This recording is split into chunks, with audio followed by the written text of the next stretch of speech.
מתי כדאי במיוחד לקחת ייעוץ? קודם כל, כשאתם נמצאים בתהליך יזמי. מה זה אומר? או יזמות מאפס, כלומר להקים עסק חדש, או יזמות פנים ארגונית. אתם רוצים לפתוח עוד חנות, אתם רוצים לעשות פיתוח עסקי, להקים מפעל, להכניס מכונות, כל מה שמגדיל את העסק ויחסית בתקופה קצרה.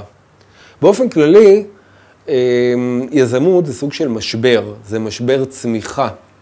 בשביל למנוע טעויות, בשביל לחסוך עלויות, כדאי בשלב הזה לצרף מישהו מבחוץ, שיש לו ידע מקצועי, והוא גם, הייתי אומר, ניטרלי, ומסתכל עליכם רק בצד המקצועי. הוא לא מפחד, הוא לא חושש כמוכם בתהליך הזה של השקעה. תהליך יזמי, כדאי מאוד לקחת ייעוץ. המקרה השני הוא מקרה שאתם חווים משבר עסקי. הפעם באמת משבר שלילי, שלא כמו יזמות. משבר של ירידה, או אפילו של איום מהותי.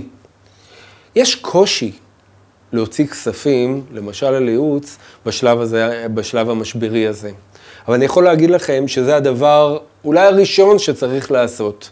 זה מישהו רגוע, מקצועי, שבא ורואה אם יש תקווה, או להפך, בא ואומר לכם את המשבר הזה, בעקבות המשבר הזה צריך לסגת משוק מסוים או ממוצר מסוים, זה רגע מצוין, זה רגע שבו העלות של הייעוץ מביאה הכי הרבה רווחים. משבר. לקיחת ייעוץ בנקודות ציון. לא מעט חברות עושות להם מנהג קבוע, מדי פעם, מדי תקופה, לקחת אנשים מבחוץ שיעזרו להם לבחון את העסק ולפתח אותו. זה כמו טיפול משמר אצל רופא שיניים, שאתה מגיע פעם בשנה או פעם בחצי שנה לבדיקה. יכול להיות שהכל בסדר. יכול להיות שלא צריך לעשות שום דבר. אבל טוב שמנהל ידע גם את זה, שהכל בסדר. ואם אפשר לשפר, כמובן שזה דבר חיובי ביותר. נקודה נוספת שבה הייעוץ עובד ושווה את הכסף שלו במיוחד, זה עסקים שפועלים בשוק תחרותי במיוחד. מה קורה בשוק תחרותי? יש מאבק. המאבק הוא בכמה מישורים, הוא יכול להיות מאבק מחיר, או מאבק על דרכי ההפצה, או מאבקים אחרים. אבל ברור שכולם באנרגיות של התחדשות.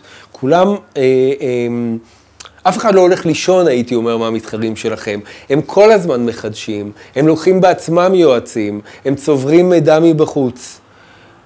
אם אתם נמצאים בשוק תחרותי במיוחד, ייעוץ יכול ממש לתרום לכם במלחמה הגדולה הזאת מול המתחרים שלכם. דבר נוסף, ייעוץ מקצועי ממוקד. לפעמים אתם הולכים למהלך שדרוש בו ידע, אבל לא שווה להכניס את בעל הידע לתוך הארגון כשכיר או בצורה אחרת. למשל, הכנסת מערכת CRM ייחודית, או הקמת מוקד מחירות. או דברים נוספים. במקרה כזה שווה לקחת יועץ שמתמחה בתחום הזה, של מחשוב, של מחירות או של דברים אחרים, להכניס אותו לתקופה מסוימת, ממוקדת וקצרה לעסק, ושירים לכם את הפרויקט. והתחום האחרון שבו ייעוץ יעיל במיוחד, הוא בעולם של מיזוגים ושותפויות. לא קל להתחתן, ולא קל להתחתן עסקית.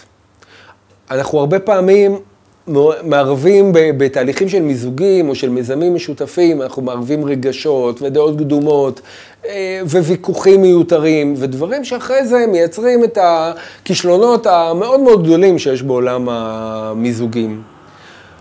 אני מאוד ממליץ, אם אתם הולכים לקראת שיתוף פעולה עם מישהו מסיבי, או שאתם הולכים לקראת שותפות או לקראת מיזוג, לקחת מישהו חיצוני שיבוא ויארגן לכם את הנושא הזה.